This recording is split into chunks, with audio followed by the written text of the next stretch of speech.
Hello friends, welcome back. तो friends, आज का जो हमारा सेशन रहेगा इसमें हम जीके कंप्लीट डिस्कस करने वाले हैं। बहुत ही इंपॉर्टेंट सेशन आपका रहता है, तो सेशन को कंप्लीट देखें और अपने फ्रेंडों में भी ज़रूर शेयर करें। अगर चैनल से फर्स्ट टाइम जुड़े हो तो चैनल को सब्सक्राइब करें ताकि आपको आने वाले सारे अपडेट्स टाइम टू टाइम मिलते रहें। तो चलिए आज के सेशन को अब हम स्टार्ट करते हैं। तो जो हमारा फर्स्ट क्वेश्चन है, फर्स्ट क्वेश्चन में क्या बात करी जा रही है, which port is the national harbour on the west coast of India. अब बात करूं इंडिया के जो मेजर पोर्ट्स हैं तो वो कौन कौन से पोर्ट हो जाते हैं। सबसे पहले करूं जो वेस्टर्न और ईस्टर्न कोस्ट है, कांडला हो जाता है, ठीक है, कांडला हो जाता है। उसके बाद जो मुंबई पोर्ट है, उसके बाद आ जाता है जवाहरलाल नेहरू पोर्ट हो जाता है, मैंगलोर आ जाता है, कोची आ जाता है, मैरमा, गोवा, इस तरह के कुछ इंपॉर्टेंट पोर्ट्स हैं आपके जो रहते हैं, ठीक है।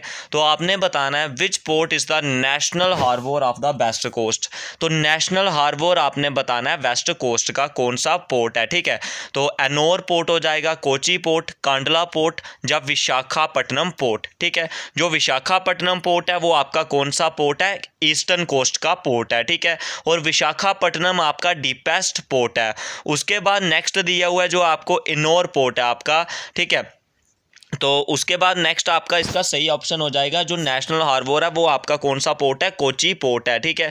तो चलिए नेक्स्ट क्वेश्चन की बात करें। विशाखापट्टनम बात कर दी आपसे, डीपेस्ट पोर्ट है विशाखापट्टनम। उसके बाद जो एनोर है वो आपका क्या है, एक मॉडर्न पोर्ट है, ठीक है। एनोर क्या है आपका, मॉडर्न पोर्ट है प्राइवेट सेक्टर के लिए। और जो कांडला पोर्ट है आपका वो क्या है, दीनदयाल पोर्ट, हम कांडला पोर्ट को बोलते हैं। इन्हें भी आप ध्यान से रख सकते हो। तो चलिए नेक्स्ट क्वेश्चन की तरफ, हर क्वेश्चन को हम इसी तरह डिस्कस करते हुए आगे बढ़ेंगे।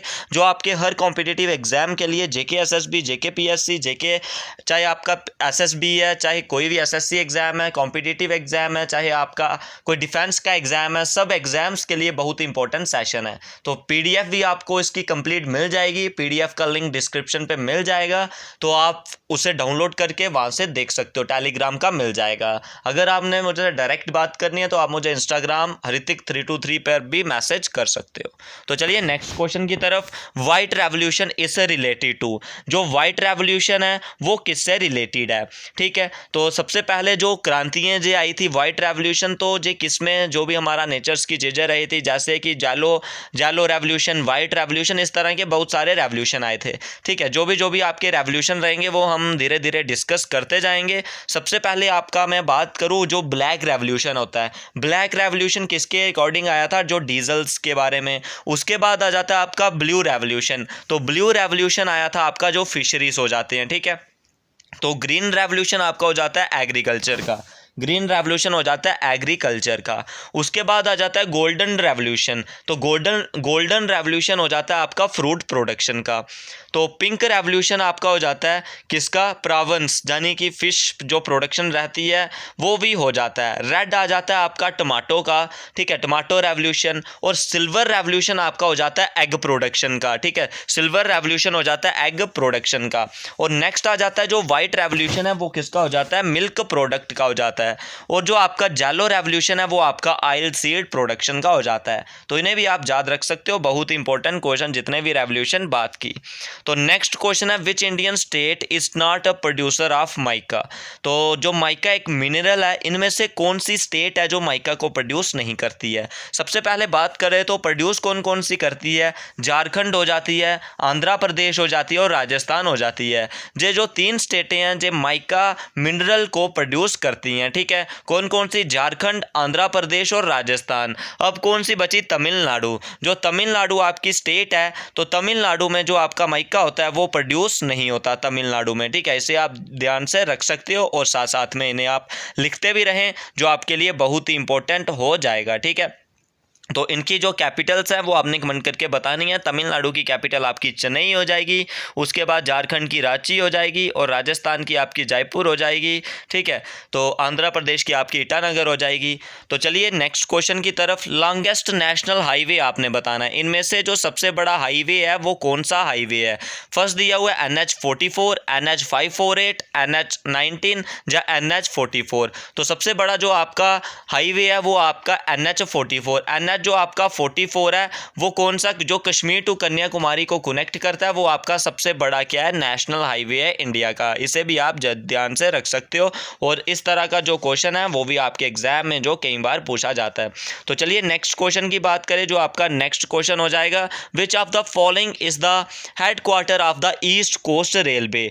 जो ईस्ट कोस्ट रेलवे है उसका हेडक्वार्टर कहाँ पे है, ईस्ट कोस्ट रेलवे का आपने हेडक्वार्टर बताना है, ठीक है।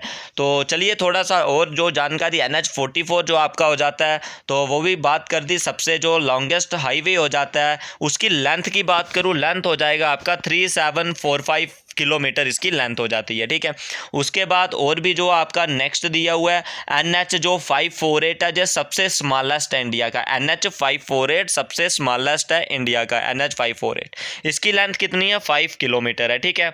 उसके बाद जो आपका NH 19 आ जाता है वो दिल्ली टू कोलकाता को कनेक्ट करता है, 1435 किलोमीटर। उसके बाद NH 44 आपका कश्मीर टू कन्याकुमारी, जिसकी लेंथ हो जाती है आपकी 3745 किलोमीटर, ठीक है। तो नेक्स्ट क्वेश्चन आ जाता है, इनमें से आपने बताना है हेडक्वार्टर कौन सा है जो ईस्ट कोस्ट रेलवे का है, विशाखापट्टनम, कोलकाता, हैदराबाद या भुवनेश्वर।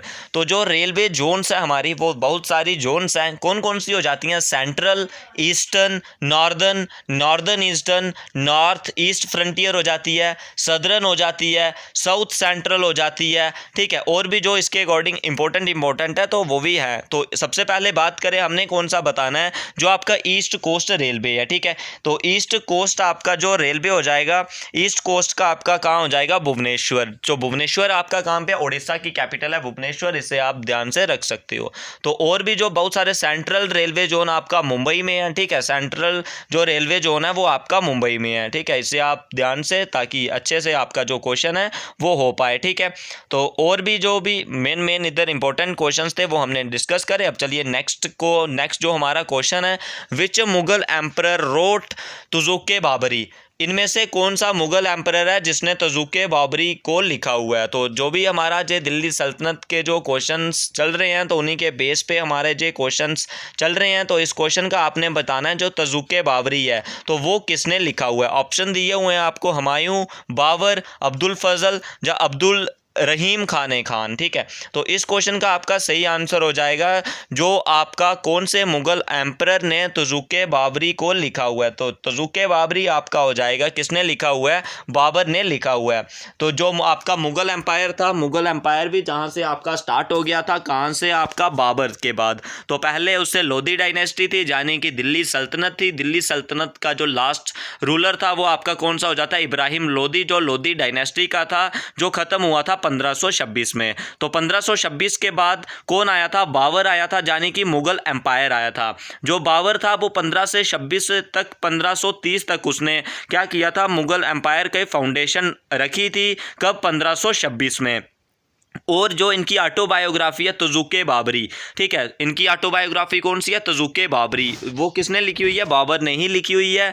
तो उसके बाद वो इनकी डाई कहाँ पे हुए थे, आगरा में हुए थे। और इनका जो टॉम था वो कहाँ पे बनाया गया था, काबुल में बनाया गया था। तो नेक्स्ट आ गया, Humayun founded the second capital दिन पनाह एट विच प्लेस। जो हुमायूं ने सेकंड कैपिटल दिन पनाह कहाँ, कौन से प्लेस में फाउंड की थी, ठीक है। तो हुमायूं का जो आपका रूल रहा था वो दो टाइम इन्होंने किया हुआ था। एक किया था 1530 से 1540 में, फिर उस समय इन्होंने थोड़ा 1555 से 1556 तक भी इन्होंने किया था। तो जो हुमायूं था वो किसका सन था, बाबर का सन था। तो इन्होंने क्या बिल्ड किया था, दीने पनाह, कहाँ पे किया था, दिल्ली में किया था। और दिल्ली में किया था, वो इसकी क्या थी, सेकंड कैपिटल थी। और इनकी भी जो बायोग्राफी थी वो क्या थी, हुमायूं नामा। और जो किसने लिखी हुई थी, इनकी जो सिस्टर थी गुलाबदान बेगम ने लिखी हुई थी, ठीक है। तो ही वॉज वरीड, जो इनको कहाँ वरीड किया गया था, दिल्ली में वरीड किया गया था इनकी डेथ के बाद, 1556 के बाद। जो हुमायूं का आपको बताया, जो हुमायूं थे इन्होंने जो सेकंड कैपिटल दीन पनाह वो दिल्ली में थी इनकी। और इनके रूल दो टाइम इन्होंने राज किया हुआ। ऐसे भी क्वेश्चन पूछ सकते हो, 1530 से 1540 तक और 1555 से लेके 1556 तक। और इनकी जो हुमायूं नाम है, इनकी ऑटोबायोग्राफी, वो इनकी जो सिस्टर है तो उसने लिखा हुआ है जिसका नाम है गुलाबदान बेगम ने लिखा हुआ है। तो नेक्स्ट क्वेश्चन आया, who wrote the biography of Humayun. तो बायोग्राफी ऑफ हुमायूं मैंने आपको पहले भी बता दिया किसने लिखी हुई है, गुलाबदीन बेगम ने लिखी हुई है, जो किसकी सिस्टर थी, हुमायूं की सिस्टर थी। तो Humayun was the son of Babar का सन था। तो उसके बाद नेक्स्ट आ गया आपका, which of the following is not related to the Sher Shah Suri. तो आपने बताना है इनमें से कौन सा जो शेर शाह सूरी से रिलेटेड नहीं है, रुपया, पट्टा, जीटी रोड या टांका।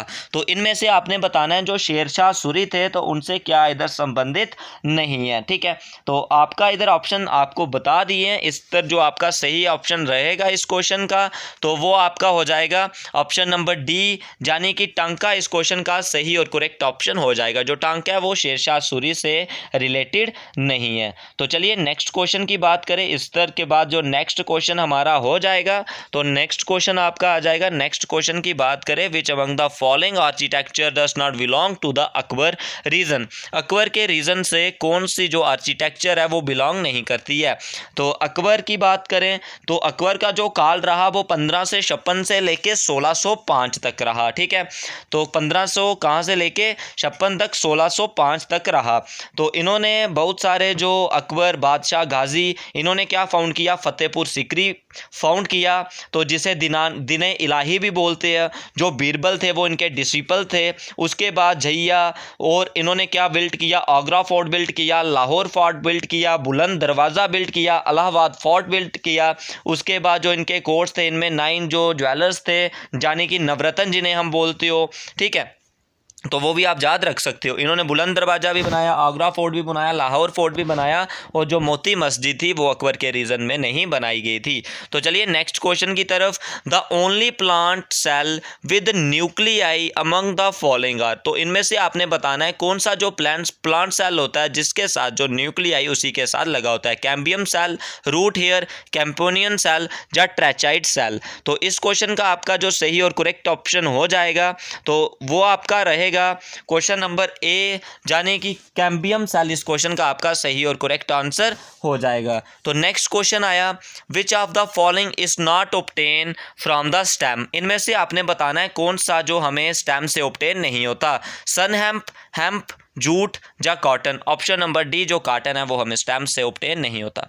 तो आपने बताना है नेक्स्ट, आर्टिफिशियल जो राइपनिंग होती है फ्रूट की तो वो किसकी वजह से होती है, एस्टाइलिन, इथेन, इथाइलिन या कार्बन डाइऑक्साइड। तो इस क्वेश्चन का आपका सही हो जाएगा ऑप्शन नंबर बी, जो आर्टिफिशियल राइपनिंग है फ्रूट की तो वो टेक प्लेस होती है जहाँ with the help of ethylene जो केमिकल हम यूज़ करते हैं उसके बाद जो क्या होता है राइपनिंग ऑफ फ्रूट है वो होती है, ठीक है। तो चलिए नेक्स्ट क्वेश्चन की तरफ, the type of fruit formed in the whittle wine. Whittle wine में किस तरह की जो रूट है वो होती है, इस तरह हो जाएगी stilt root, clinging root, climbing root या प्रॉप रूट। तो इसका सही हो जाएगा ऑप्शन नंबर सी, यानी कि क्लाइंबिंग रूट इस क्वेश्चन का सही हो जाता है। नेक्स्ट क्वेश्चन आ गया, क्लोरोफिल इज पोरफ्रिन कंटेनिंग। जो क्लोरोफिल होता है उसमें कौन सा एलिमेंट पड़ा होता है। तो क्लोरोफिल जो होता है इसकी वजह से ही जो प्लांट्स होते हैं उधर जो फोटोसिंथेसिस का प्रोसेस टेक प्लेस होता है और इसकी वजह से जो क्या रहता है ग्रीन कलर रहता है लीव्स का with the help of stomata में। जब जो प्लांट्स में क्या न्यूट्रिएंट्स पहुंच जाते हैं तो इधर आपने बताना है कौन सा जो एलिमेंट है क्लोरोफिल में प्रेजेंट होता है, वो हो जाएगा आपका कैल्शियम, ठीक है। ऑप्शन सी ए हो जाता है, कैल्शियम का सिंबल सी ए, एटॉमिक नंबर 20 होता है और मास नंबर इसका 40 हो जाता है कैल्शियम का, ठीक है। तो इसे आप याद रख सकते हो। तो आज के सेशन में बस इतना ही। अगर इसके रिगार्डिंग डाउट होगा कमेंट बॉक्स में जरूर पूछिए। चैनल से फर्स्ट टाइम जुड़े हो तो चैनल को सब्सक्राइब करें और वीडियो को अपने फ्रेंडों में जरूर शेयर करें। इस वीडियो में बस इतना ही।